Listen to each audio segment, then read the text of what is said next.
Hello friends, இன்றைக்கி ரொம்ப டேஸ்டியான நட்ஸ் லட்டு வந்து எப்படி பண்ணுறது அப்படின்னு சொல்லிட்டு பார்க்கலாம் வாங்க. எல்லா நட்ஸும் வந்துட்டு ஒரு கப் வந்துட்டு எடுத்து வச்சுருக்கேன். இதில் வந்துட்டு டேட்ஸ் மட்டும் நம்ம கொஞ்சம் அதிகமாக சேர்க்க போகிறோம். மற்றபடி எல்லாமே வந்துட்டு ஒரு கப் தான் சேர்க்க போகிறோம். என்னென்னதுன்னா பாதாம், அதுக்கப்புறமா வந்துட்டு முந்திரி, வால்நட்டு, ட்ரை கிரேப்ஸு, பூசணி விதை, அத்திப்பழம், இது எல்லாத்தையுமே வந்துட்டு ஒரு கப் வந்துட்டு எடுத்து வச்சுருக்கேன். எள்ளும் கசகசாவும் மட்டும் வந்துட்டு ஒரு ஸ்பூன் வந்து எடுத்து வச்சுருக்கேன். இது எல்லாத்தையும் வந்துட்டு 2 டேபிள் ஸ்பூன் நெய் ஊற்றி தனித்தனியாக வந்துட்டு ஃப்ரை பண்ணி எடுக்க போகிறோம். நெய்யில் தனித்தனியாக வந்துட்டு ஃப்ரை பண்ணி எடுத்துகிட்டு ஒரு தட்டில் போட்டு எல்லாத்தையும் ஆற வைக்க போகிறோம். ஃபர்ஸ்ட் வந்துட்டு பாதாம் வந்துட்டு நம்ம ஃப்ரை பண்ணி எடுத்தாச்சு. அடுத்து வந்துட்டு முந்திரியை ஃப்ரை பண்ணி எடுத்தாச்சு. இப்போ வந்துட்டு அடுத்து வால்நட் போட போகிறோம். நம்ம பேனில் இருக்கிற நெய்யே போதும் நம்ம ஃப்ரை பண்ணுறதுக்கு. ஸோ அதுலேயே வந்துட்டு நல்லா ஃப்ரை பண்ணி எடுத்துருங்க. கொஞ்சம் அந்த ப்ரௌனிஷ் ஆகவும் வந்துட்டு நம்ம எடுத்துடலாம். இதில் போட்டிருக்க எல்லா நட்ஸுமே வந்துட்டு ரொம்ப ஹெல்த்தியானது. இது வந்துட்டு நம்ம ஹேர் க்ரோத்துக்கும் இந்த லட்டு வந்துட்டு ரொம்ப யூஸ்ஃபுல்லாக இருக்கும்.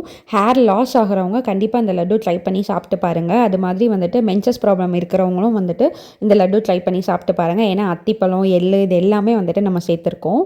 ஸோ ட்ரை கிரேப்ஸ் வந்துட்டு ஃப்ரை பண்ணி எடுத்தாச்சு. இப்போ அடுத்து அத்திப்பழம் வந்துட்டு ஃப்ரை பண்ணியாச்சு. இதுக்கப்புறமா வந்துட்டு பூசணி விதையை வந்துட்டு போட்டு நம்ம ஃப்ரை பண்ண போகிறோம். இதையும் வந்துட்டு நல்லா ஒரு ப்ரௌன் ஷேட் வர வரைக்கும் ஃப்ரை பண்ணி எடுத்துக்கலாம்.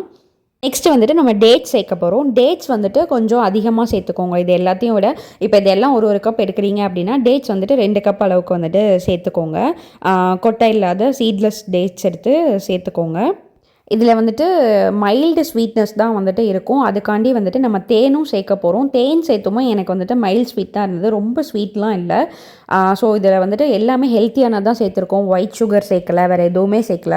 ஸோ தாராளமாக குழந்தைங்கள்லேருந்து பெரியவங்க வரைக்கும் எல்லாமே இந்த லட்டு வந்துட்டு சாப்பிட்லாம். கடைசியாக வந்துட்டு நம்மளோட எள்ளு அப்புறமா வந்துட்டு கசகசா இது ரெண்டையும் வந்துட்டு ஃப்ரை பண்ணி எடுத்துடுறோம். எள்ளு வந்து பொரியணும், அந்தளவுக்கு நம்ம ஃப்ரை பண்ணால் போதும். இப்போ இதெல்லாம் ஆறுனதுக்கப்புறமா வந்துட்டு நம்ம மிக்ஸி ஜாரில் போட்டு அரைச்சி எடுத்துக்கலாம். நல்லா ஆற விட்டுருங்க. மிக்ஸி ஜார்லேயும் தண்ணி இருக்கக்கூடாது. இப்போ இதில் நம்ம டேட்ஸ் மட்டும் சேர்க்கல, டேட்ஸ் சேர்க்காமல் அரைச்சிருக்கோம். இந்த நட்ஸ் எல்லாத்தையும் ஒரு சுற்றுனதுக்கப்புறமா எள்ளு கசகசா கடைசியில் போட்டு ஒரு சுற்றிருக்கோம். அதுக்கப்புறமா வந்துட்டு டேட்ஸை வந்துட்டு நம்ம தனியாக அரைக்க போகிறோம். இதை வந்துட்டு அரைச்சி தட்டில் கொட்டிட்டு அதுக்கப்புறமா வந்துட்டு நம்ம டேட்ஸை வந்துட்டு அரைச்சிக்கலாம். ஏன்னா டேட்ஸ் வந்துட்டு கொஞ்சம் பிசுப்பு தன்மை இருக்கும், இது கூட சேர்த்து நம்ம அரைக்க முடியாது. அதனால் இதை கொஞ்சம் ஆற விட்டுட்டு அதுக்கப்புறமா வந்துட்டு டேட்ஸை அதே மிக்ஸி ஜாரில் நம்ம போட்டு அரைச்சிக்கலாம். இதில் அவ்வளோ ஹெல்த் பெனிஃபிட்ஸ் வந்துட்டு இருக்குது. கண்டிப்பாக எல்லாருமே ட்ரை பண்ணி பாருங்கள் நட்ஸ் லட்டுவை.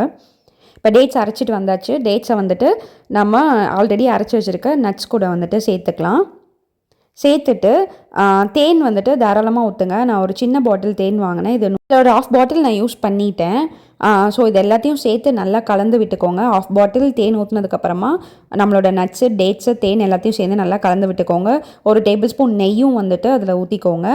கையிலையும் வந்துட்டு கொஞ்சோண்டு நெய் தடவிட்டு நம்ம வந்துட்டு உருண்டை பிடிக்க ஸ்டார்ட் பண்ண போகிறோம். இப்போ இது வந்து எத்தனை நாள் ஆனாலும் கெடாது. ஒரு நல்ல ஏர்டைட் கண்டெய்னரில் போட்டு நீங்கள் உருண்டை பிடிச்சி ஸ்டோர் பண்ணி வச்சுக்கிட்டீங்க அப்படின்னா வந்துட்டு கெடாது. டெய்லி ஒன்று எடுத்து சாப்பிட்லாம். நல்ல பெனிஃபிட்டாக இருக்கும். ஹேருக்கு, உங்கள் ஸ்கின்னுக்கு, நம்ம ஹெல்த்துக்கு, அயன் ஏறுறதுக்கு, இதுக்கு எல்லாமே வந்துட்டு நல்லா வந்துட்டு யூஸ்ஃபுல்லாக இருக்கும். கண்டிப்பாக வந்துட்டு ட்ரை பண்ணி பாருங்கள். இந்த மாதிரி வந்துட்டு லட்டு பிடிச்சி உருண்டை பிடிச்சி நம்ம வந்துட்டு ஒரு கண்டெய்னரில் வந்துட்டு ஸ்டோர் பண்ண போகிறோம். இப்படியும் பண்ணலாம். அப்படி இல்லைனா நீங்கள் இதை வந்துட்டு கேக் மாதிரி கூட ட்ரை பண்ணலாம். இந்த வீடியோ உங்களுக்கு பிடிச்சிருந்தா மறக்காமல் நம்ம சேனலை வந்துட்டு சப்ஸ்கிரைப் பண்ணிக்கோங்க. வீடியோவை லைக் பண்ணுங்கள், ஷேர் பண்ணுங்கள். அவ்வளோதான், நம்ம லட்டு வந்து ரெடி ஆயிடுச்சு. ட்ரை பண்ணி பார்த்துட்டு எப்படி இருந்துச்சுன்னு சொல்லுங்கள்.